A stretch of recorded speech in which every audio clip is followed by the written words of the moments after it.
Почитувани граѓани, почитувани представници на медиумите, Коце Трајановски во последната програма од 2013 до 2017 зборот воздух го има употребено само еднаш, иако загадувањето на воздухот е најголемиот проблем со кој се соочуваат граѓаните на Скопје. Коце Трајановски вети дека до 2017 градот Скопје ќе изработи стратегија и план за подобрување на квалитетот на амбиенталниот воздух во главниот град со соодветни мерки и рокови за реализација. Стратегијата не е изработена, а планот остана само на хартија со мерки кои дел од нив се декларативни, но без соодветни рокови за реализација.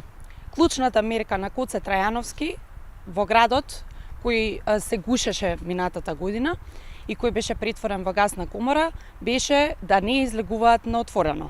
Дури и кога Коце Трајановски глумеше дека го почитува сопствениот апел за користење на јавниот превоз во главниот град, новинарите открија дека неговиот шофер дошол со службениот автомобил на работа.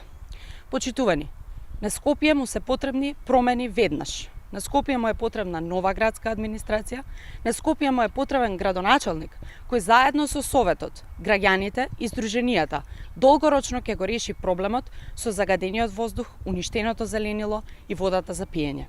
На Скопје му е потребна промена веднаш и затоа на 15 октомври да излеземе масовно да го поддржиме Петре Шилегов и советничката листа на Социјалдемократскиот сојуз и коалицијата за да ги заокружиме промените на локално ниво.